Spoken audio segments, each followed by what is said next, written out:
welcome back. I missed you so much.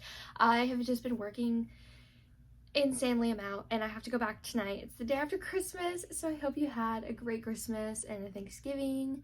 But yeah, I can't sleep, so we're going to do the end of the year book tag. I've got all of the books I'm going to talk about. I used Destiny's questions from her video. I'll put them down below if you want to use them as well. So let's just get right into it. First, starting on a low note, is the most disappointing read of the year. And I don't even own it anymore. That for me is The Ex-Hex. I did not like this book. I didn't relate to any of the characters. I understand why people love this book.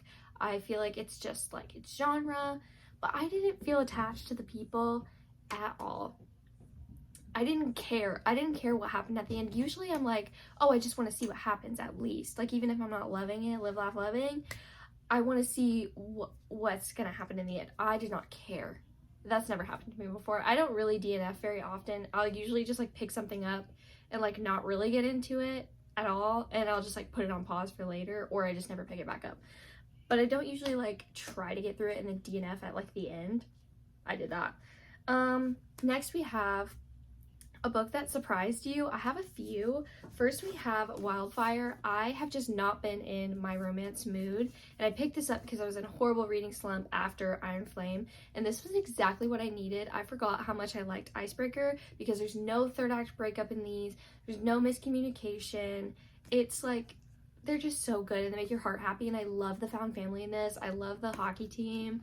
They're all so sweet, and I adored Russ in this character. Oh my god, in this book. See, I'm sleep deprived. Yeah, this book surprised me for sure.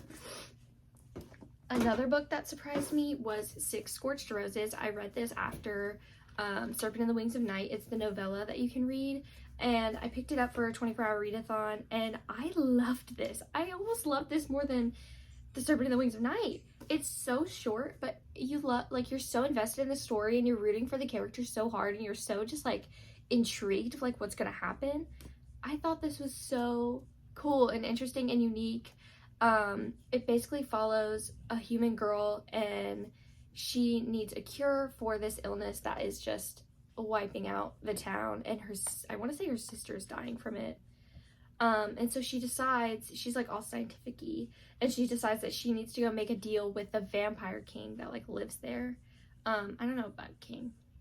He's a vampire. And she gives him a rose for every time, like from her garden, to use his blood and see if it can make a cure. And it's so cute and I love it. I loved it so much. Next we have Manacled. Obviously I don't have this physically. If you'd like to gift me one, please. I would die. I want to make one so bad. I need to learn to bind books specifically for Manacled. I didn't know what to expect. I figured it would be like Wattpad-y. I was like, I need something like easier to read, not lighter, by the way. It was definitely easier to get into just because I love Harry Potter so much. And my friend asked me, she was like, was it weird because it's like Harry Potter but it's totally wrong because it's a retelling of it? And I was like, no, I actually really liked it because I felt like Hermione was just so strong in this story, and I felt like we got so much about her, and I just ate it up because I love Hermione so much. Like, I almost loved it more for Hermione than I did for Draco. Like, I loved that whole aspect. We just know it's really dark and it's super long, but I loved it, and it did surprise me. It surprised me how much I ended up liking it in the end, and I still think about that every day, for sure. Next, a book that surprised me is Go Hex Yourself. I honestly think this is the book that ruined the Ex-Hex for me because maybe they were just too similar, but this one I actually like gave a crap about the characters, and I really loved it. I loved their banter. I thought it was just the perfect cute story. It was just giving major rom-com vibes, but it was the perfect amount of like witchiness, and it was just so funny. It was funny. It just felt like an actual comedy to me, whereas the other one felt like it wanted you to think it was like a super sweet and cutesy story, but you weren't really invested. They were very similar though. So if you did like the Ex-Hex, you might really like this. I know some people didn't like this. So to each their own. Last one that surprised me, and not necessarily because I didn't think I would like it, I was just went into it blind like I do most things, and this book really took me by surprise, just like where the story went, and because I just didn't expect it would go that way at all. And that's Darling Venom. If you watch Sarah on YouTube, you know that she loves Darling Venom, and I adored it too. I just like didn't expect any of it that happened. And if you've read it, you know what I mean. And I'm not gonna go into any more context about it. Just check your trigger warnings and per usual. But I really liked it. My favorite book couples, obviously, Kai and Paedyn. Oh my gosh, I love them so much. I love them. Their banter is so good. I need to reread this already. Oh my gosh. Yeah. We don't have to go into depth on that. Also, Roman and Iris, I adore them. They're just so cute. And then, of course, Eva and Jax. Oh my gosh, I love them so much. My favorite main characters is really hard to decide. I really love Jax just because you love to hate him, you hate to love him. He's just like such a complex character, but I feel like he's just so...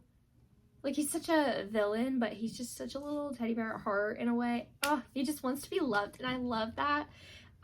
Also, Paedyn, of course. Paedyn from Powerless. She's just, like, that classic, like, strong female character. She's like, I'll do it myself. I love that. But she also has, like, a little bit of a feminine side, and she reminds me of Aelin so much. She reminds me of Aelin so much. And honestly, Hermione, I already said it, like, just... Manacled just made me love her even more because I just love that you can play off of her character so well. I mean, you can play off of all of those characters really well, but she's just a favorite of mine all the time. My new favorite authors are for sure Lauren Roberts, Rebecca Ross. Stephanie Garber is not a new author for me by any means, but I would have said that if that were the case. Also Hannah Grace from Wildfire. I don't feel like picking it up again because I'm lazy. And then TJ Klune. All of those are like new favorites this year that I will like try to read more of from them. Anything they put out I want to read for sure. The happiest book that I read this year was House in the Cerulean Sea. I tell everyone, if you want to heal your inner child and you want to feel like you're just receiving a hug, this is it. I'm getting cat hair everywhere, great. If you didn't know, House in the Cerulean Sea is basically about these magical children that are in an orphanage. It's really giving Miss Peregrine's Home for Peculiar Children, whatever that's called. And the main character, he's just doing his little 9-to-5 boring job, and he gets sent here to evaluate the orphanage, and he just falls in love with these kids and the caregiver, and it's just so cute. And me like working with kids like in like a hospital and stuff, it just touched me. So it just touched me real good, and I need to read his other books so bad. So after the happiest book we read, the most frustrating book that I've read, for sure. Yeah, I read this on my Kindle because I couldn't even fathom to hold this, because good lord. You have books like Kingdom of Ash, that's 980 pages, but you want every single page and you want more. And then you have this, where it's just like, you're just shoving so much information in here that doesn't matter, that I'm losing track of what does matter. And I felt like just so confused the entire time. And I think part of that was just me getting into a reading slump. Maybe it just wasn't the time to pick this up. Because I was so excited for it though. And it just like took me a little bit to get into it. And man, did this put me in a reading slump. I really haven't been in a lot of reading slumps this year. But man, it was just this whole like beginning section was just, it felt so pointless to me. I felt like things were drawn out a little too much. So it was just frustrating for me, but I still really love it. Don't get me wrong. I love that we continue the story. I really love the characters, and I wanted it to be better so bad. I hope the third one is better. I think it was just rushed, and they were trying to put 2 books into one, and they simply did just that. I feel like the editing needed to take longer, but I still really appreciate the story, and I feel like maybe if I reread it one day, like it's just, Fourth Wing was so easy to comprehend and digest and be like, I understand this. And I just felt like Iron Flame, for me, I was like, I don't know what I just read. I don't know what's going on. I don't understand anything anymore, and it was just weird. Best book adaptations. I don't have this book. I really need to get it. I read it on audio years ago, and it's All the Light We Cannot See. If you guys have seen that adaptation on Netflix, I believe, and you haven't watched it yet, please read the book. But like, also, I think you could watch it and then read it after if it like sparks your intrigue. I do think the book includes just a little bit more. It just like prolongs it, I would say. I would say the show did so great, but it's just like condensed, where I was like, wow, I didn't remember it ending this fast, because I just, when I like could picture it in my mind, like reading it, it just felt so much longer. But I think that's just because books always feel longer because it takes you a while to read them. But my goodness, it's so good. It takes place during where the Germans are taking over Paris, and it follows this girl who is blind, and she's been left alone, and she is like almost like hosting a podcast, but like old school. I forgot what they call it. It's just like on a radio station. Maybe that's all they say, but I forget if they call it something. And she's actually like relaying information to help the war effort. And then the other side follows a soldier who is actually for Germany, but didn't necessarily like choose it, if that makes sense. And it's just so good. It's so good. Please watch it, read it, all of the above. Also, lessons in chemistry. I can't say because I didn't read the book, and I'm mad that I didn't read the book. The show was incredible though, so if you're like not sure if I want to read it, the show was so good. It was a lot more sad than I thought it would be, but it was so beautiful. It just like, it felt like a life-changing story, to where I feel like I need to read it now because it was just that good. And then lastly, Songbirds and Snakes. We all know this was a great adaptation. I will say I felt like the movie left out a little bit of that inner monologue that Corio had going on in his head, where he would be like, I'm better than you. Just, just things like that. Just things that you're like, yeah, you are evil. Whereas I feel like in the movie, since you're not getting that inner monologue, like they're trying to portray it and they did a really great job. But I feel like it's easier to defend him when you're not literally reading his thoughts being like, you're beneath me. I don't know. The longest book that I read this year was Manacled. For sure. I couldn't even tell you how long that book was. It's just forever long. And I read it in like 2 days. I don't know how I did that. The shortest book I read this year was, where'd it go? Oh. The shortest book that I read this year was 6 Scorched Roses. It's like literally 180 pages, something like that. Yeah, 181. That was on point. That was on point. My favorite book covers that I actually read this year, because I really like my Crescent City ones that you can't see, but I haven't read those yet, so that's my next thing to read. But I got the Once Upon a Broken Heart UK covers.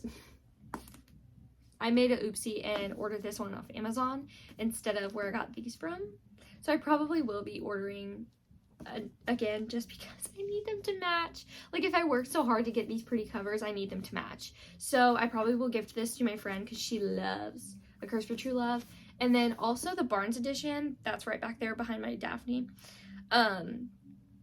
It says Archer and the Fox on the front, and it looks like a little fairy tale book, and I just love that. But I eat up these covers. These covers are so cute, and they're so worth it. Ah!